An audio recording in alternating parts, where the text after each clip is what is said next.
पुरुषार्थ करके हम अपने प्रारब्ध को बदल सकते हैं। बोलते हैं ना, प्रारब्ध 20 साल का बच्चा है, पुरुषार्थ 40 साल का।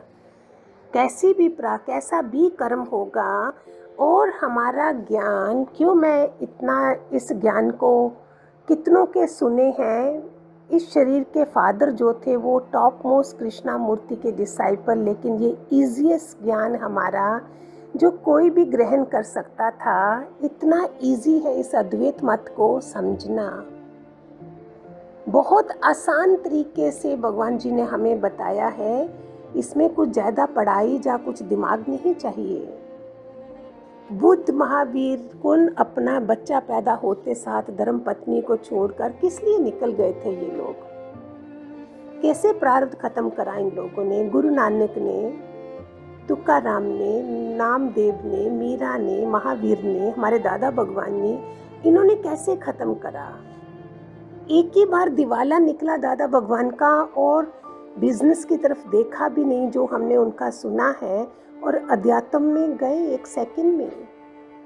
कितनी महान आत्माएं होती है ये सब महान शांति को पाने के लिए सब कुछ परित्याग कर दिया। कई बार जब कोई घर से चला जाता है तो हम बोलते हैं, हम उसको रोते हैं।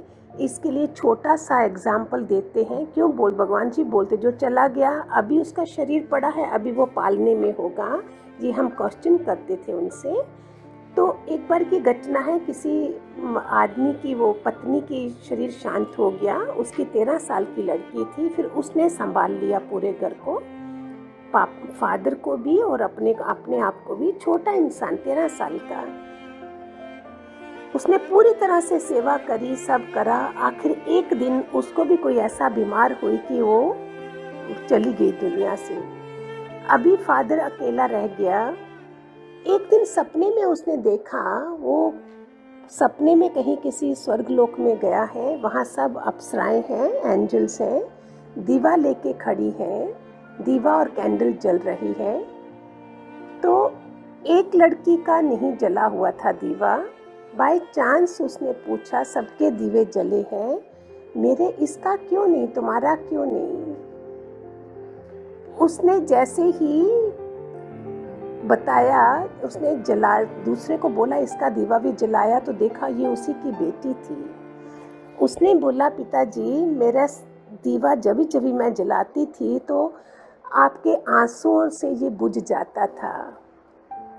कि हम पीछे से याद करते हैं, रोते हैं, तो उस इंसान की कैंडल और दीवा बुझ जाता था। जिस दिन उसने मुस्कुराना शुरू करा, जब भी उसी समय, और सारे सबके दीवे उसका भी जल गया। तो हम क्या करते हैं, जो चला गया है उसकी प्रारब्ध को लेकर भी बैठे हुए हैं, उसको भी तंग कर रहे हैं और खुद भी अपना रास्ता नहीं बना रहे हैं। प्रारब्ध के भी कर्म तभी बंद हुए जब भी हमने करना बंद किया। तो कितना आसान तरीका है, कोई कुछ भी बोले, मौन हो जाओ, शांत हो जाओ, मन की शांति भी मिलेगी और कला क्लेश भी आज के टाइम पे नहीं होगा। कि कितनी बारी सुना होगा, जो ग्रस्त वाले लोग होंगे वो मोक्ष पा जाते हैं और कोई संत ग्रस्त में आके आ जाता है। ये कैसे होता है, प्रारब्ध का खेल खत्म नहीं किया होता। ग्रस्ती मोक्ष पा जाता है और एक संत ग्रस्त में आ जाता है। बोलते हैं ग्रस्ती के पांव टिके रहते हैं लेकिन मन चंचल होता है, और संत के पांव चलते ही चलते हैं। संत लोग थोड़े बैठते हैं, वो संत ही नहीं जो बैठता है।